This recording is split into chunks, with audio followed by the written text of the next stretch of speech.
આપવામાં આવતું હોય ત્યારે જો તમારા ફોનને સંપૂર્ણપણે મ્યુટ રાખીને સર્વપ્રથમ તો તેઓ બ્રુકલિનની અંદરથી આવે છે અને તેઓ રેવ સ્નેહુબેન અને રેવ અનિલભાઈના દીકરા છે. એકદમ યંગ પર્સનાલિટી છે. તેઓ પોતે પોલીસમાં ઇમરજન્સી વિભાગમાં જોબ કરે છે અને પ્રભુના દાસ છે. જો કે મેં એમને સાંભળ્યા નથી હજુ એક પણ વખત. આજે પ્રથમ વખત હું સાંભળીશ તો પ્રભુનો આત્મા આપણી મધ્ય કાર્ય કરી રહ્યો છે વાલાઓ, અને પ્રભુના આત્માએ જે દોરવણી આપી છે એ પ્રમાણે આપણે આશીષભાઈને આમંત્રણ આપેલું છે અને આશીષભાઈ એ આજે પ્રભુનું વચન લાવનાર છે. તેને માટે આપણે પ્રભુનો આભાર માનીએ છીએ. આશીષભાઈની સાથે વાત કરી અને તેમણે એક કાર્ય માટે એમનો પણ આભાર માનું છું. અને આશીષભાઈ તમે હાજર છો? Yes uncle, thank you. Thank you. તો આ માઇક તમારા હાથમાં મૂકું છું. તમને પ્રભુએ જે કંઈ માનના અમારા માટે આપ્યું છે એ તમે અમારી આગળ પીરસશો એવી અમે તમને વિનંતી કરીએ છીએ.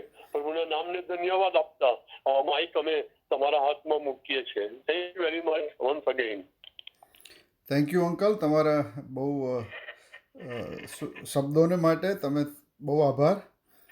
સૌથી પહેલાં તો અંકલે કીધું એમ કે મારા મમ્મી પપ્પા પાસ્ટર સાહેબ છે ને તમે બધા ઓળખો છો. મારી બેન પણ પાસ્ટર છે. મારા બનેવી એમના હસબન્ડ પણ પાસ્ટર છે. મારા ઘર આખું પાસ્ટરોથી ભરેલું છે. હું એકલો જ લેમેન છું. અને આજે પહેલી વખત ગુજરાતીમાં હું બોલીશ તો જરા નર્વસ પણ છું. તો જરા જો કશું બોલવામાં ભાષામાં કંઈ મુશ્કેલી થાય તો માફ કરજો. અને હવે હાજી, પ્રભુ તમારી સાથે છે અને પ્રભુ તમારું મુખ બનનાર છે. આપણા કોઈ પણ લેંગ્વેજ હોય પણ પ્રભુ સહાય કરે છે અને સહાય માંગીએ છે તો, અને પ્રભુ તમારી સહાય બની ગયો છે. Okay, thank you so much આંટી. Thank you again for kind words. Praise the Lord. Most welcome. બહુ આનંદ થયો તમે અમારી પ્રેયર લાઈનમાં આવ્યા. તમારા મમ્મી નહીં અમે બોલાયેલા, મેં અને તમારા પપ્પાને બોલાયા છે અને આજે તમે આવ્યા. બહુ આનંદ થયો. Thank you. Thank you, thank you, બહુ thank you, very kind of you. અત્યારે આપણે જે પ્રભુ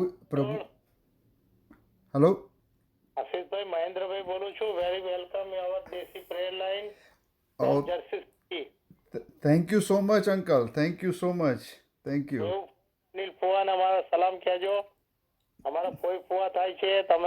અમે તમને કદાચ મળ્યા નહીં મળ્યા ખબર નહીં, પણ અમે તમારું નામ જાણ્યું છે. તમે પોલીસ ડિપાર્ટમેન્ટમાં છો, right? Yes, thank you. Yes, God bless you. Very welcome. Thank you very much. Thank you. Ashishbhai. હાજી Ashishbhai, praise the lord. Aunty, praise the lord. Thank you, thank you. Yes, આપણે બીજો રાજા 6 અધ્યાય અને પહેલી 7 કલમો ઉપર પ્રભુએ મારા હૃદયમાં જે વાત મૂકી છે એ હું તમારી જોડે શેર કરવા માગું છું. આ તો એક ચમત્કાર છે એલીશા દ્વારા પ્રભુએ કર્યો, અને એ ચમત્કારમાંથી આપણને ઈશ્વર શું શીખવવા માગે છે તો એના માટે આપણે એની પર થોડું મનન કરીએ. આપણે બાઇબલમાં બીજો રાજા 6 અધ્યાય 1-7. પ્રબોધકોના પુત્રોએ એલીશાને કહ્યું, હવે જો જે જગામાં અમે તારી આગળ રહીએ છીએ તે અમને સાંકડી પડે છે. કૃપા કરીને અમને યર્દન આગળ જવા દઈને ત્યાંથી દરેક જણને એક મોભ કાપી લેવા દો ને ત્યાં અમારે માટે રહેવાની જગા કરવા દો. એલીશાએ ઉત્તર આપ્યો, જાઓ. અને કોઈ એકે કહ્યું, કૃપા કરીને રાજી થઈને આ તમારા દાસો સાથે ચાલો. એલીશાએ ઉત્તર આપ્યો, હું આવીશ. પછી તે તેમની સાથે ગયો. તેઓએ યર્દન પહોંચીને લાકડા કાપવા માંડ્યા. પણ એક જણ મોભ કાપતો હતો તેવામાં તેની કુહાડી પાણીમાં પડી ગઈ. તેણે બૂમ પાડીને કહ્યું કે હે મારા ગુરુજી, અફસોસ, કેમ કે એ તો માગી લાવેલી હતી. ત્યારે ઈશ્વર ભક્તે પૂછ્યું, તે ક્યાં પડી છે? અને તેણે તે જગા બતાવી. એટલે એલીશાએ એક લાકડું કાપીને ત્યાં પાણીમાં નાખ્યું, એટલે તે લોઢું તરી આવ્યું. તેણે કહ્યું તે ઊંચકી લે, એટલે તેણે પોતાનો હાથ લંબાવીને લઈ લીધો. આ વાત અહીંયા બને છે. હવે અહીંયા આ જે વાત બની, જે બીના બની અહીંયા, તો એનો મતલબ શું? આની અંદર શું એવું કહેવા માગે છે કે એલિશા કોઈ જાદુ કરી શકે છે? શું એવું કહેવા માગે છે કે કોઈ બી માગી લાવેલી વસ્તુ હોય, કારણ કે આ કુહાડી તો માગેલી વસ્તુ હતી, તો એને એ કોઈ ખોવાઈ જાય તો આપણે કઈ હદ સુધી જઈ શકીએ એ માગી લાવેલી વસ્તુ પાછી આપવા માટે? શું એ આનો મતલબ થાય કે એલિશાએ લાકડી કેમ નાખી? એણે કદાચ બીજું કશું પણ નાખ્યું હોત, એણે કશું ના પણ નાખ્યું હોત અને એણે ખાલી પ્રાર્થના પણ કરી હોત, તો જ્યારે એલિશાએ લાકડી નાખી તો એલિશાને ખબર હતી કે આ કુહાડી પાણીમાં તરતી તરતી બહાર આવશે? આ બધા સવાલો આ વાર્તા વાંચીએ તો આપણને થાય. અને એક વસ્તુ તો આમાં ચોક્કસ છે કે આ વાર્તા પરથી એક વસ્તુ તો બહુ નક્કી છે કે આપણો જે ઈશ્વર છે એનું સામર્થ્ય તો બહુ મહાન છે. ઈશ્વર મહાન છે, એ કશું પણ કરી શકે છે અને એને કશું અશક્ય નથી. નાની નાની વાત પણ ઈશ્વર આપણી કાળજી રાખે છે. તો આપણે આ વાર્તામાં જરા ઊંડાણવાળી છે. જો આપણે ધ્યાનથી આપણે વાંચીએ, સમજવાની કોશિશ કરીએ તો આ વાર્તામાંથી શું શીખવાનું મળે છે આપણે જોઈએ. તો પહેલી વસ્તુ તો એ છે કે આ લોકો પ્રબોધકોના દીકરાઓ હતા એવું કહેવામાં આવ્યું છે. એટલે આપણે ઇંગ્લિશમાં કહીએ તો કદાચ આ લોકો સેમિનરીના સ્ટુડન્ટ્સ પણ કહી શકાય, કે એલિશાના શિષ્યો હતા. અને એ જે એલિશાની સાથે રહીને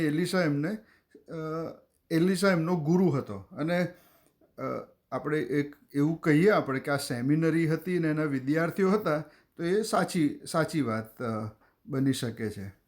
તો એમને તો મૂસાના કાયદા પ્રમાણે, મૂસાના કાયદાઓ વિશે તો ખબર હશે જ.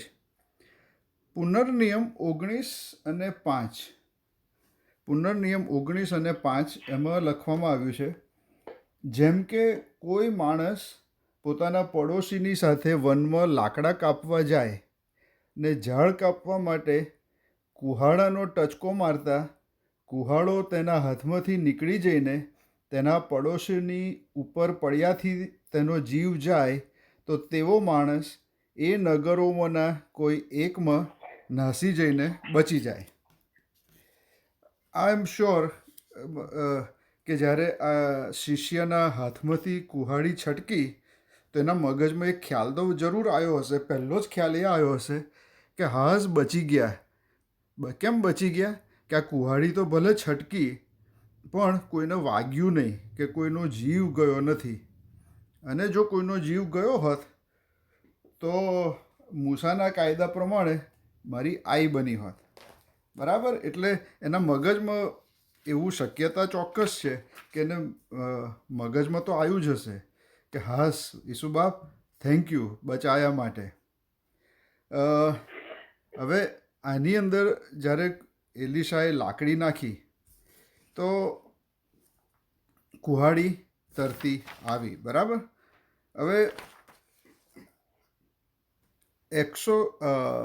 નિર્ગમન 15 અને 25માં પણ એક વાત લખવામાં આવી છે. અને એ વાત એવી છે પાણી અને લાકડી વિશે. અને એલિશાએ જ મૂસાએ શું કર્યું હતું પાણીમાં. નિર્ગમન 15 અને 25. અને તેણે યહોવાની પ્રાર્થના કરી અને યહોવાએ તેને એક વૃક્ષ બતાવ્યું. તે તેણે પાણીમાં નાખ્યું એટલે પાણી મીઠા થઈ ગયા. ત્યાં યહોવાએ તેઓને માટે એક વિધિ તથા નિયમ ઠરાવ્યો અને ત્યાં તેમણે તેમની પરીક્ષા કરી. આમ આ ખાલી કહેવાનો મતલબ એ થયો કે પાણીની અંદર લાકડું નાખ્યાથી ચમત્કાર થઈ શકે, થયો પહેલાં પણ. અને અહીંયા પણ લાકડા પાણીમાં નાખ્યાથી ચમત્કાર એલિશાના બાબતમાં પણ થયો. જે હમણાં કીધું એ પ્રમાણે જ્યારે મૂસાએ પાણીમાં લાકડી નાખી અને પાણી જે કડવા હતા એ મીઠા થઈ ગયા. બરાબર?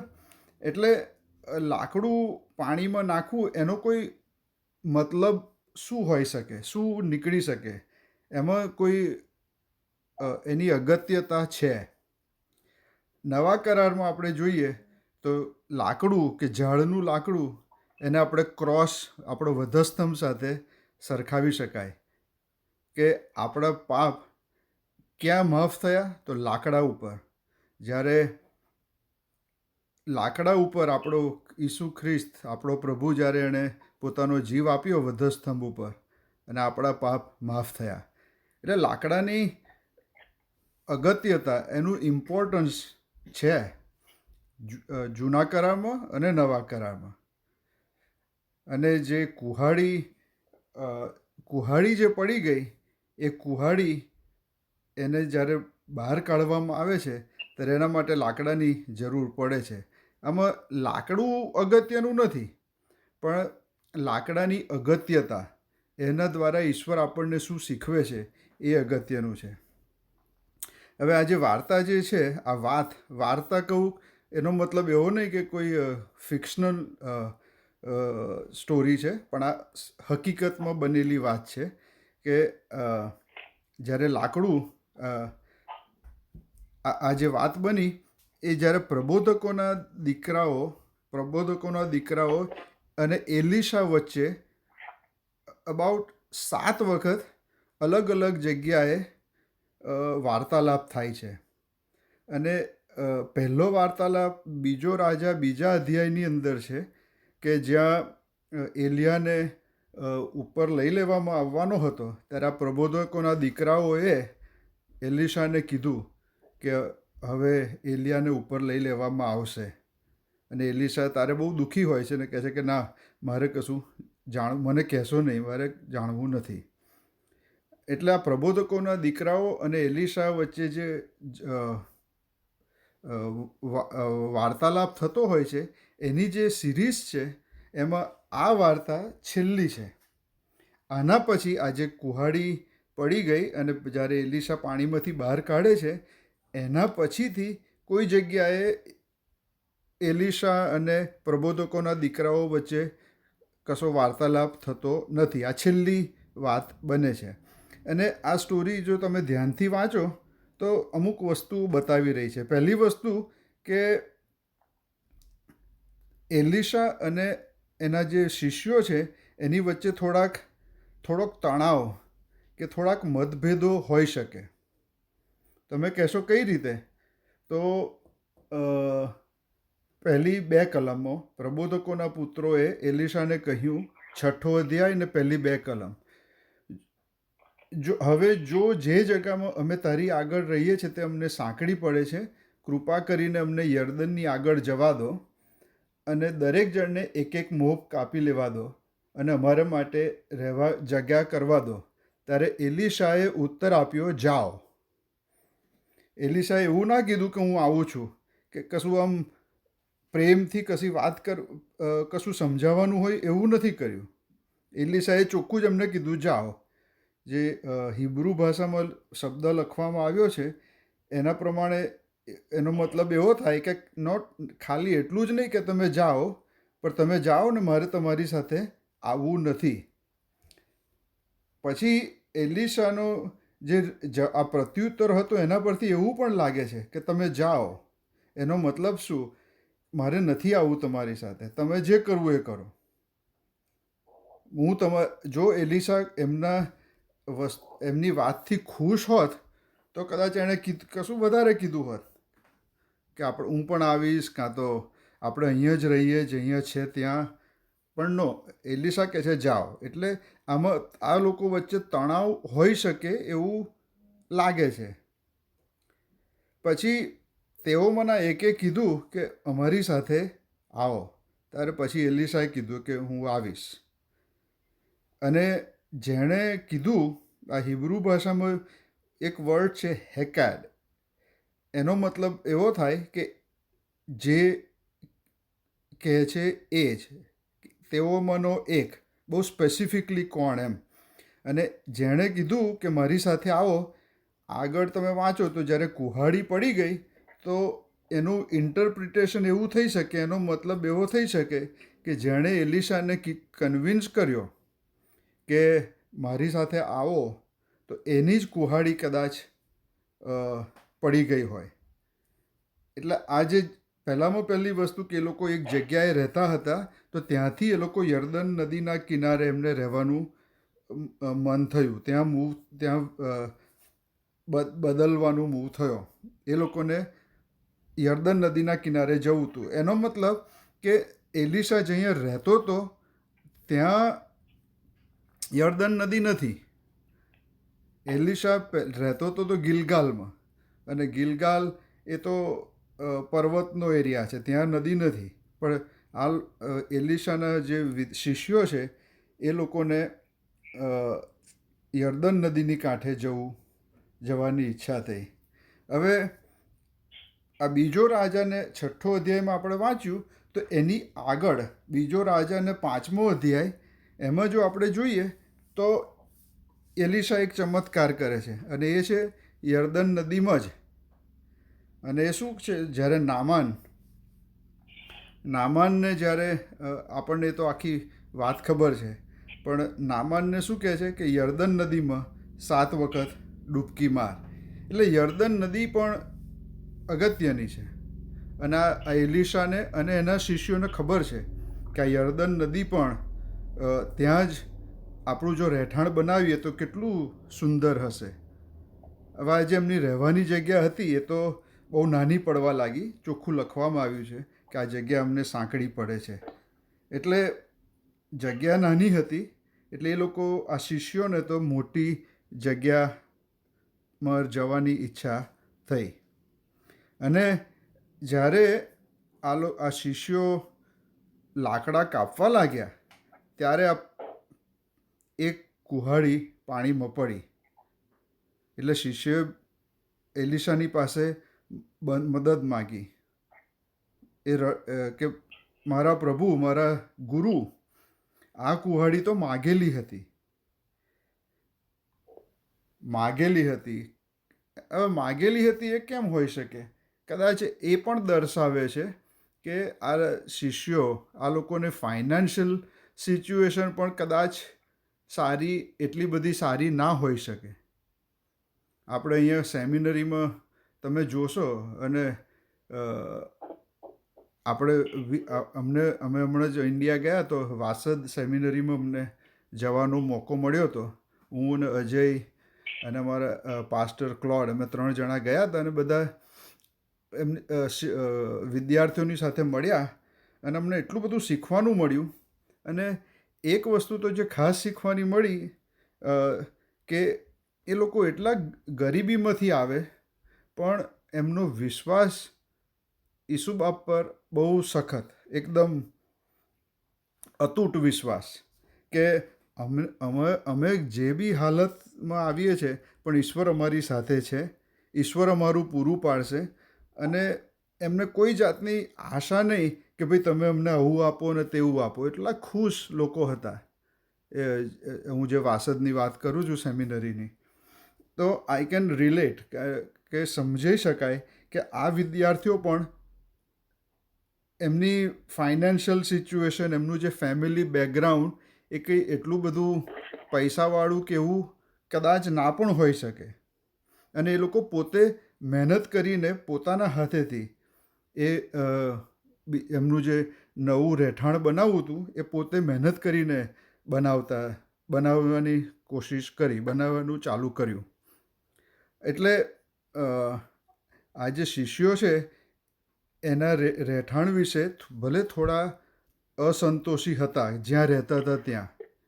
એક વસ્તુ શીખી શકાય કે આપણે ભલે અસંતોષ હોય, આપણે જે નાના એરિયામાં પણ રહેવું અશક્ય હોય, પણ પોતે મહેનત કરી અને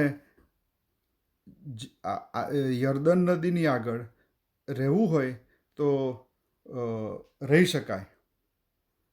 હવે આ કુહાડી છે એ પાણીમાં પડી અને એ તો યર્દન નદીમાં પડી. કદાચ એ નદી તો જો તમે જોઈ હોય તો તમને ખ્યાલ આવી શકે કે નદી કંઈ એટલી બધી નાની નથી કે ચલો પડીને હાથ નાખીને લઈ લીધી. આજે અકસ્માત થયો, એમણે જગ્યા બદલી એટલાના માટે પાણીમાં પડી. જો આ જ શિષ્યોએ એવું નક્કી કર્યું હોત કે ભાઈ અમે અમારું રહેઠાણ અહીં યર્દન નદી આગળ નહીં પણ જઈએ છે ત્યાં જ બનાવવું છે, અને જો આ કુહાડી હાથમાંથી છટકી ગઈ હોત તો જમીન પર પડી હોત અને કદાચ બાઇબલમાં એના વિશે કશું લખવામાં પણ ના આવ્યું હોત. પણ આ યર્દન નદીમાં પડી, ચમત્કાર થયો અને અત્યારે આપણે વાંચીએ છીએ એના વિશે. એટલે હમણાં આપણે આ વાર્તા પરથી, આ વાત ઉપરથી આપણે શું શીખીએ છીએ આપણા આજની તારીખમાં, આજના જીવનમાં શું શીખવાનું મળે છે આ વાત ઉપરથી એ જોઈએ. તો નામાનને એલિશાએ શું કીધું? નામાન તો બહુ મોટો માણસ હતો, સિરિયાની આર્મીનો મોટો જનરલ હતો અને એને કોઢ થઈ ગયો હતો. તો એને શું કીધું એલિશાએ કે 7 વખત ડૂબકી માર યર્દન નદીમાં. બરાબર? હું આ યર્દન નદીની અગત્યતા વિશે કહેવા માગું છું. જ્યારે એલિયાને ઈશ્વરે ઉપર લઈ લીધો વંટોળિયામાં થઈને, ત્યારે એલિશા દોડતો છેક ગિલગાલથી તે યર્દન નદી સુધી દોડતો આવ્યો હતો. અને એલિયાને ઉપર લઈ લેતો જોવા માટે જો એ જોઈ શકે તો એને એલિયા કરતાં બમણું આશીર્વાદ મળવાનો હતો. કારણ કે એલિશાએ એલિયા જોડે માગ્યું કે મને તારા કરતાં બમણો આશીર્વાદ જોઈએ, અને એલિયાએ કીધું કે જો મને ઉપર લઈ જતા જોઈશ તો તને બમણો આશીર્વાદ મળશે. એટલે યર્દન નદી આગળ આ થયું. અને જ્યારે પહેલો જ ચમત્કાર એલિશાએ શું કર્યો? તો યર્દન નદીના ભાગ કર્યા અને નદીમાં થઈને ચાલ્યો. બરાબર? એટલે યર્દન નદી એ બહુ અગત્યની છે અહીંયા પોતાના આત્મિક જીવન માટે. આજે આપણે 3 વસ્તુ મારે તમને બતાવી છે. 3 વસ્તુ આગળ મારે તમારું ધ્યાન દોરવું છે કે જે આ વાત પરથી શીખવાની મળે છે. પહેલી વસ્તુ એ કે શું ખોવાયું. આપણે એમ પૂછીએ કે ભાઈ શું ખોવાયું અહીંયા?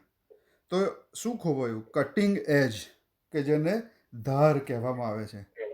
આ કુહાડી એ તો ધાર છે. બરાબર? કુહાડી એ તો ધાર છે. આપણને કુહાડી હોય ને તો બુઠ્ઠી આપણને ના જોઈએ, કારણ કે બુઠ્ઠી કુહાડીથી કશું ના થાય. કુહાડી તો ધારદાર જ જોઈએ.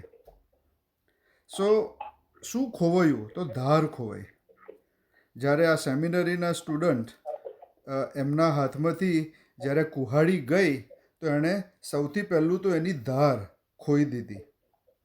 આત્મિક રીતે જો જોઈએ તો પ્રકટીકરણના 2 અધ્યાયમાં જ્યારે 7 મંડળીઓને પત્ર લખવામાં આવે છે, અને પહેલો પત્ર એફેસસની મંડળીના લોકોને ઈશ્વર લખે છે અને શું કહે છે કે તમે તમારો પ્રથમ પ્રેમ ખોયો છે. આપણે ચર્ચના મેમ્બરો કે છીએ, આપણે ઘણી બધી આત્મિક સંગતોમાં ભાગ લઈએ છીએ, પ્રાર્થના ચેનલોમાં ભાગ લઈએ છીએ, આપણે ચર્ચમાં આગળ પડતી સેવાઓ આપીએ છીએ. બરાબર? પણ આપણી પાસે ધાર છે. આપણી પાસે એ એજ, કટિંગ એજ છે કે બુઠ્ઠી થઈ ગઈ છે? એ ધાર શું છે? એ ધાર તો પ્રભુનો પ્રેમ છે. જો આપણામાં ઈશ્વરનો પ્રેમ નહીં હોય તો આપણે ધાર વગરના છે. તો આપણે એ ધાર ખોઈ બેઠા છે કે હજી આપણામાં ધાર છે?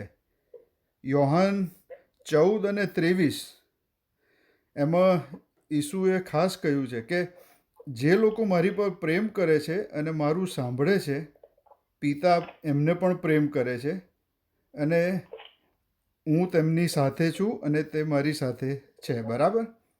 એટલે પ્રેમ એ સૌથી મોટી ધાર છે. અને ગમે તેમ પ્રેમ નહીં, પણ ઈશ્વરનો પ્રેમ, ઈશ્વર પર આપણો પ્રેમ તો આપણા સુવાર્તાનું કેન્દ્ર બિંદુ કહેવાય. Love is the centre of the gospel. જો આપણે આપણું પહેલી ધાર ખોઈ બેઠા હોય તો આપણાથી કશું ના થઈ શકે. આપણે ગમે તેટલું કામ કરીએ. હું આજે ચર્ચની અંદર આખું ચર્ચ રોજ અઠવાડિયામાં 2 વાર સાફ કરવા જાઉં, અને અમારા ચર્ચમાં કશું તૂટી ગયું હોય તો હું પહેલો જઈને ફિક્સ કરવા જાઉં, પણ એ કશું કામનું નહીં. જો મારામાં ઈશ્વરનો પ્રેમ ના હોય તો બધું નકામું. હું ઈશ્વર ઉપર જો ઈશ્વરને હું ઓબિડિયન્ટ રહું, હું ઈશ્વરને આધીન રહું, એમની આજ્ઞાઓને, તો એના 2 કારણ હોઈ શકે. હું કાં તો બીક રાખીને કોઈની બીતો આધીન થઉં, કાં તો હું એટલા માટે આધીન થઉં કારણ કે હું બહુ પ્રેમ કરું છું. આપણે હવે મારી વાઈફની જ વાત કરું તો મારી વાઈફ મને જે કહે બધું હું કરું છું. પણ હું કેમ કરું છું? હું એનાથી બીવું છું એટલે કરું છું, કે હું એના ઉપર પ્રેમ કરું છું એટલે કરું છું? So that is very important. આપણે ઈશ્વર ઉપરનો પ્રેમ કેવો છે એ આપણું પહેલી વસ્તુ આપણા હૃદયમાં હોવી જોઈએ. જો આપણે આપણો પહેલો પ્રેમ ખોઈ બેઠા હોઈએ તો આપણે આ શિષ્ય જેવા છે કે જેણે પોતાની કુહાડી ખોઈ બેઠ્યા. એના હાથમાં હેન્ડલ હશે, અને એ હેન્ડલ ગમે તેટલું મોટું હોય, ગમે તેટલું સ્ટ્રોંગ હોય, પણ એ હેન્ડલને તમે ઝાડ સાથે સ્વિંગ કર્યા કરો, માર્યા કરો, તો એ ઝાડને કશું થવાનું છે? કશું જ નહીં.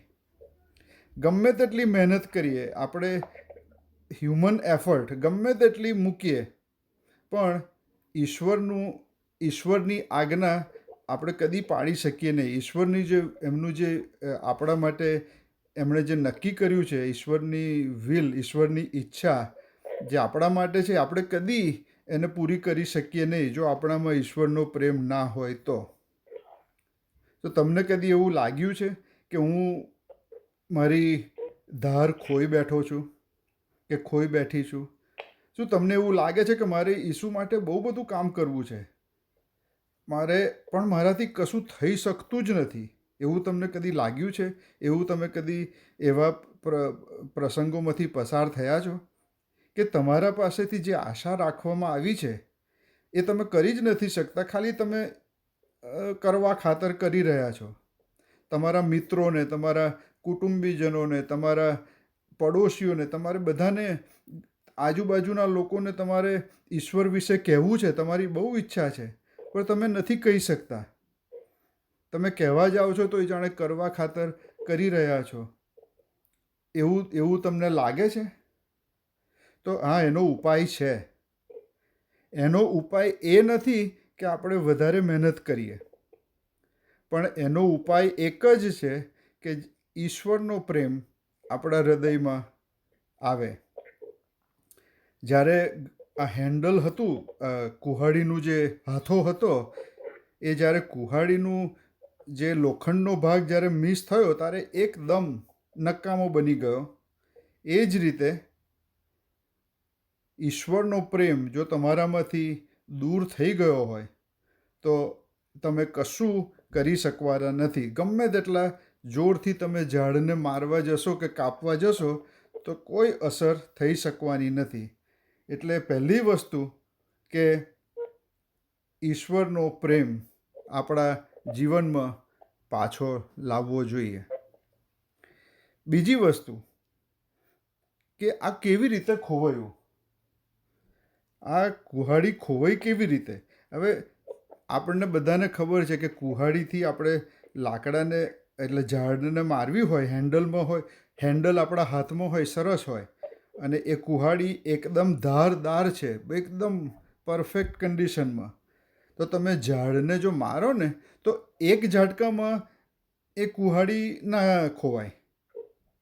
એ કુહાડી ધીરે ધીરે ઢીલી થતી જાય, અને પછી એક ઝાટકો મારો તો એ પડી જાય, પણ એક ઝાટકાની અંદર એ નથી પડતી, એ ધીરે ધીરે ઢીલી થતી જાય અને પછી નીકળી જાય.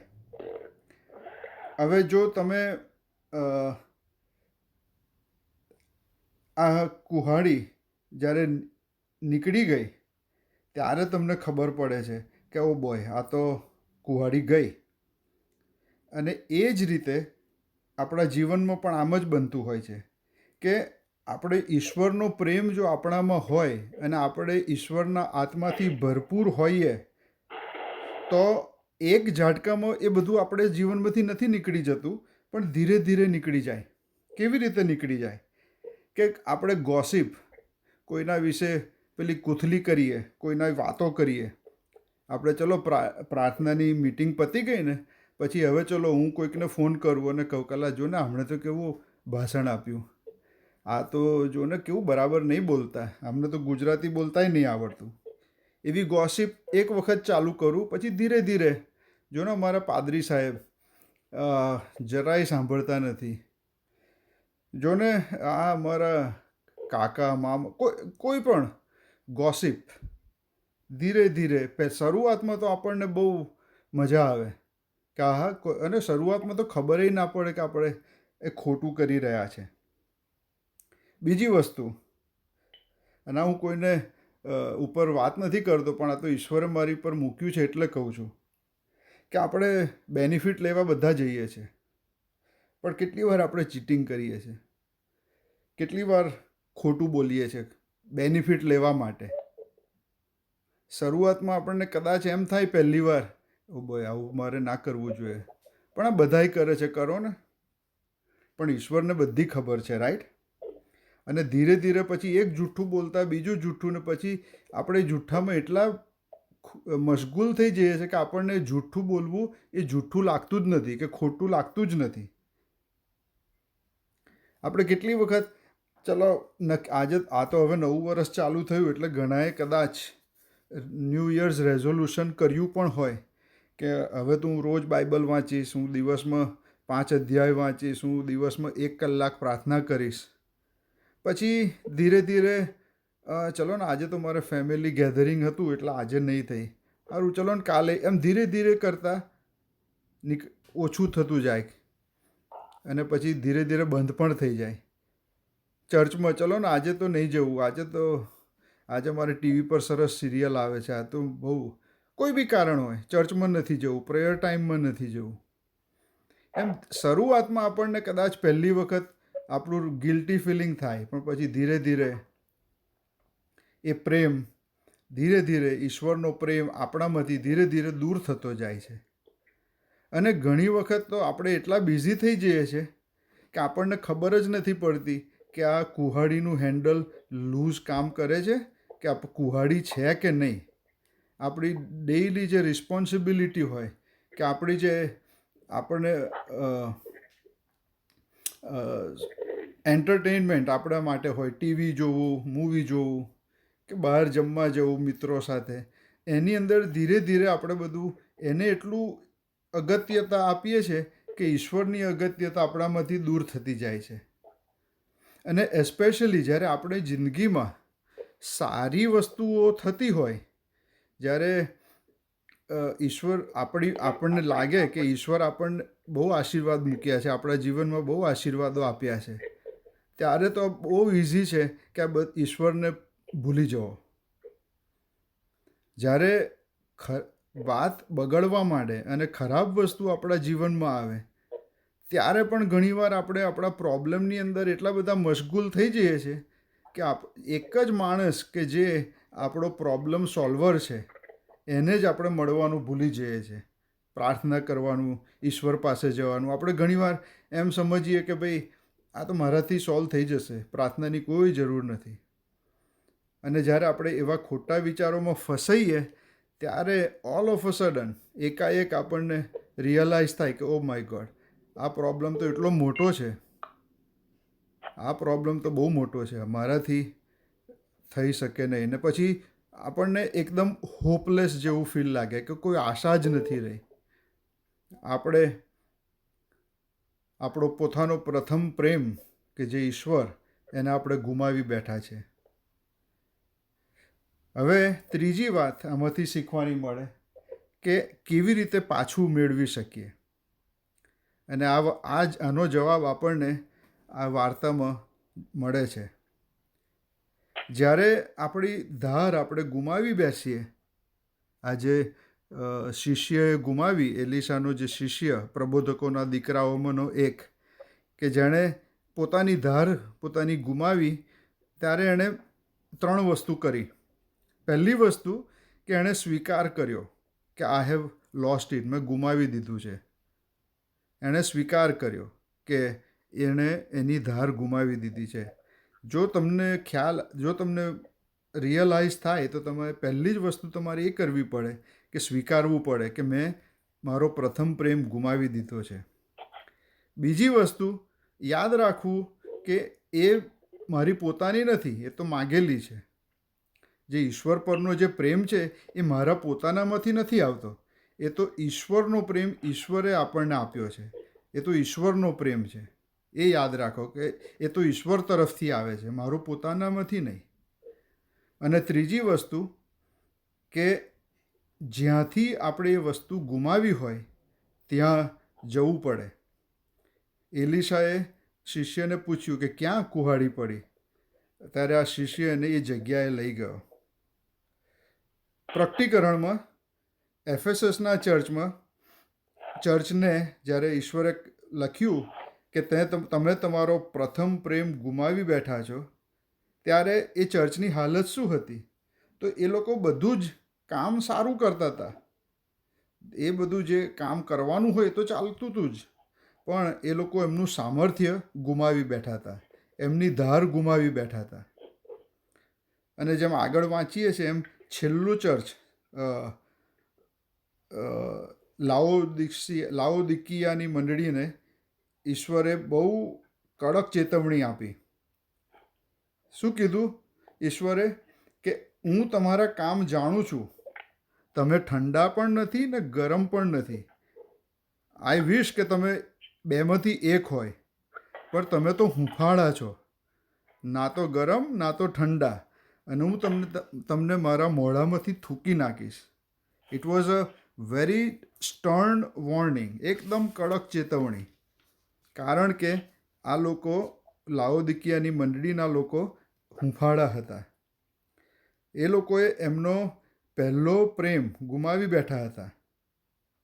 જો તમે એમ કહો કે હું ધનવાન છું, મેં એટલી બધી સંપત્તિ ભેગી કરી છે કે મને હવે કશાની જરૂર પડતી નથી, અને ત્યારે તમે જાણો કે તમારા જેટલા ગરીબ કોઈ નથી.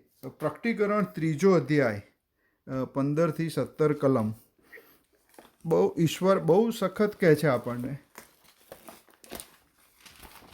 પ્રકટીકરણ 3:15-17.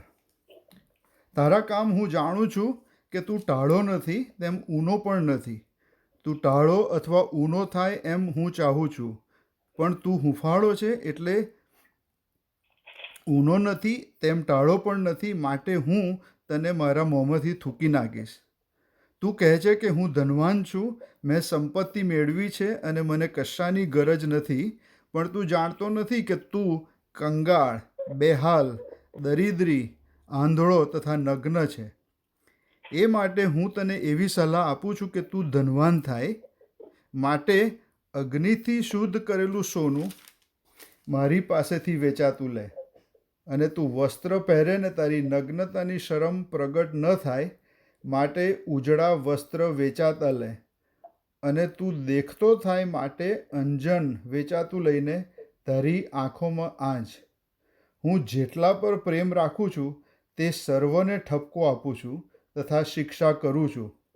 માટે તું ઉત્સાહી થા અને પસ્તાવો કર. અને જુઓ, હું બારણા આગળ ઊભો રહીને ખટખટાવું છું. જે કોઈ મારી વાણી સાંભળીને બારણું ઉઘાડશે તો હું તેની પાસે અંદર આવીશ ને તેની સાથે જમીશ ને તે મારી સાથે જમશે. અને કેટલું સખત આશાની વાત છે. જે જીતે છે તેને હું મારા રાજ્યાસન પર મારી સાથે બેસવા દઈશ, તેમ હું પણ જીતીને મારા પિતાની સાથે તેમના રાજ્યાસન પર બેઠેલો છું તેમ. આત્મા મંડળીઓને જે કહે છે તે જેને કાન હોય તે સાંભળે. યસ, આપણે આપણી ધાર ખોઈ બેઠા હોઈએ આજે. ઈશ્વરનો પ્રેમ આપણામાં જેવો હોવો જોઈએ એવો ના હોય. શક્ય છે, તમને કદાચ ખબર પણ ના હોય. આ મંડળીના લોકોને પણ હતું કે ધે હેડ ઇટ ઓલ, એમની પાસે બધું જ હતું.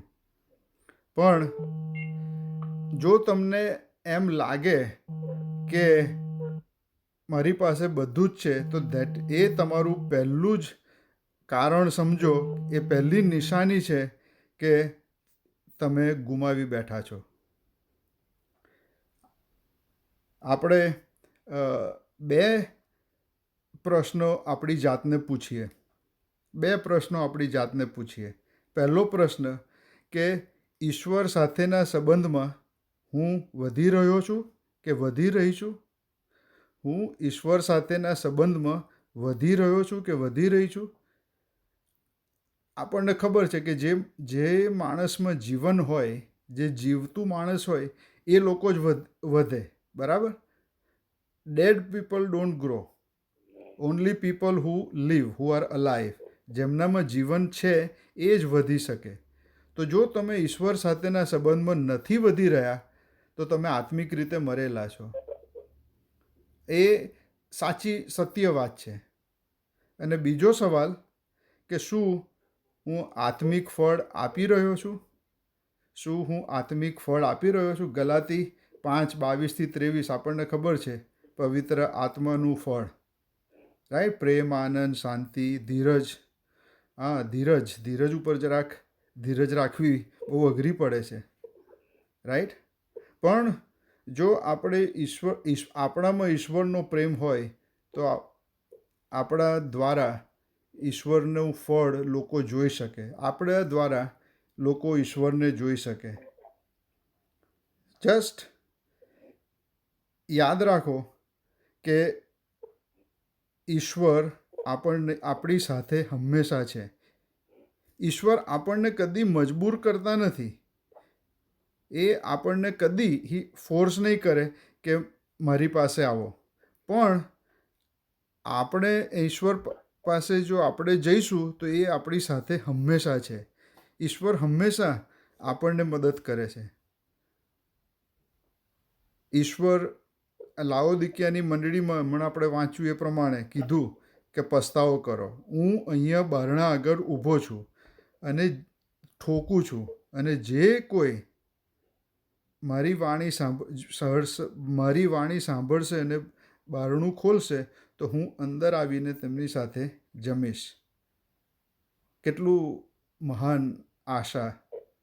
આપણે ગમે તેટલા ખોવાઈ ગયેલા હોઈશું, આપણે ગમે તેટલા પાપો કર્યા હોઈશું, પણ ઈશ્વર આપણને કદી તજી દેવાના નથી. પણ એક વસ્તુ એ પણ યાદ રાખીએ કે ઈશ્વર આપણને મજબૂર કરતા નથી. એ ફોર્સ નહીં કરે. આપણે ઈશ્વર તરફ આપણો હાથ લંબાવવાની જરૂર છે, અને ઈશ્વર આપણી સાથે છે. આ કુહાડી બહાર આવી, તરતી બહાર આવી. ક્યારે આવી? જ્યારે પેલું લાકડું નાખવામાં આવ્યું ત્યારે. એ લાકડું શું છે? તો એ વધસ્તંભ છે. વધસ્તંભ ઉપર જે ઈશ્વરે આપણા માટે, આપણા પાપોને માટે એમનો જીવ આપ્યો, અને એનાથી આપણને અનંત જીવન મળ્યું. આપણે કુહાડીની જેમ નદીમાં ફેંકાઈ ગયેલા જ હતા. આપણી કોઈ આશા હતી નહીં કે બહાર આવીશું. પણ એ લાકડું, એ વધસ્તંભ, એ લાકડામાં તો કશું જ નથી, પણ લાકડાની અંદર જે પાવર ઈશ્વરે મૂક્યો કે જે લાકડા ઉપર આપણા માટે ચડી ગયા, જો એ લાકડા તરફ આપણે જોઈશું તો કોઈ પણ કુહાડી યર્દન નદીની અંદર ડૂબી રહી શકશે જ નહીં. આપણે નક્કી કરવાનું છે કે હું ક્યાં છું. સો બસ અંતમાં મારે એટલું જ કહેવું છે કે આપણે આપણી જાતને પૂછીએ કે ક્યાં છે આપણે? ઈશ્વરથી દૂર છું કે ઈશ્વરનો પ્રેમ મારામાં છે. જો નહીં હોય તો ઈશ્વર આપણી બાજુમાં જ છે. એને શોધો અને ઈશ્વરની પાસે આવીએ. ચલો પ્રાર્થના કરીએ. એ અમારા સર્વશક્તિમાન ઈશ્વર પિતા, તમારો આભાર માનીએ છીએ તમારા વચનોને માટે. અને અમે ખાસ માગીએ છીએ કે જો અમારામાંથી કોઈ તમારી ધાર ખોઈ બેઠા હોઈએ તો અમે તમારી પાસે આવીએ છીએ. તમારા વધસ્તંભનું પરાક્રમ અમારા જીવનોમાં એવું વહેવા દો કે તમારો પ્રેમ, તમારી ધાર અમારામાંથી કદી દૂર ના થાય.